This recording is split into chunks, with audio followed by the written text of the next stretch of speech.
আপনাকে যে ওষুধগুলা লিখে দিলাম এই ওষুধগুলা কিনতে আপনার 15 থেকে 20,000 টাকা খরচ হইব। এই রাস্তার পাশে আমাদের ফার্মেসি আছে, আপনি চাইলে ওইখান থেকে কিনতে পারেন। আচ্ছা, ওষুধগুলো আমি কিনে নিবনি। এই কয়টা ওষুধ কিনতে 15 থেকে 20,000 টাকা খরচ পড়বে? আপনার তো অনেক গুরুতর সমস্যা, আপনি কান্না করছেন কেন? আপনার কি আর্থিক কোনো সমস্যা? না, আর্থিক কোনো সমস্যা না। আপনার যদি আর্থিক কোনো সমস্যা থাকে তাহলে আপনি আমাকে বলেন।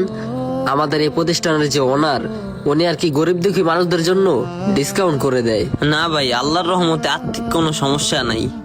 আল্লাহ খুবই সচ্ছল রাখছে, আর টাকা পয়সা আলহামদুলিল্লাহ আল্লাহ পাক অনেক দিয়েছে। তাহলে ভাই সমস্যা কই? আপনি হঠাৎ কান্না করতেছেন? ভাই কান্না করতে আছে একটা কথার বিষয় ভেবে। দীর্ঘ 6টা দিন হাসপাতালের বেডে ভর্তি ছিলাম।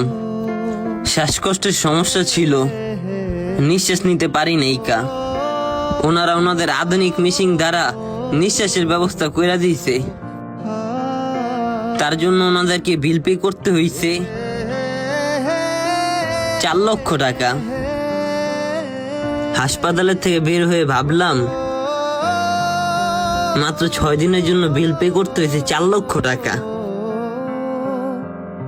আর আল্লাহর এই পৃথিবীতে আজকে আল্লাহ 21 বছর ধরে বাঁচিয়ে রাখছে। এই 6 দিন ছাড়া কোনোদিনই শ্বাসকষ্টের সমস্যা হয় নাই।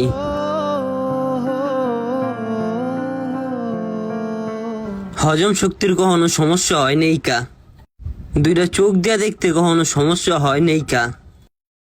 পাও দিয়া হাঁটতে কখনো সমস্যা ভোগ করি নাই কা। হাত দিয়া ভাত খাইতে কখনো সমস্যা ভোগ করি নাই কা। কিন্তু আল্লাহ এইগুলো আম করে ফ্রিতে দিছে। কিন্তু আমি কত বড় নাফরমান, কোনদিন আল্লাহর কাছে শুকরিয়া আদায় করি নাই কা। ভাই এটাই ভাবতে আছি, সামান্য ডাক্তাররা আধুনিক মেশিন দ্বারা চিকিৎসা প্রভাব করতে, তার জন্য বিল নিতে 4 লক্ষ টাকা। আর আল্লাহ যদি এই সুন্দর শ্বাসকষ্ট পাও শরীর নিঃশ্বাসের জন্য বিল নিত, তাহলে আল্লাহ 21 বছরে আমার থেকে কত টাকা পাইতো? আল্লাহরে কত টাকা দিতে হইতো? কিন্তু এগুলা ফ্রিতে পাইছি, আল্লাহর এই নিয়ামত। কিন্তু আল্লাহর কাছে কোনোদিন শুকরিয়া আদায় করতে পারি নাই কা। আজকে অসুস্থ হইছি, এখন টের পাইতে আছি যে এইগুলা এতদিন ফ্রিতে ভোগ করছি।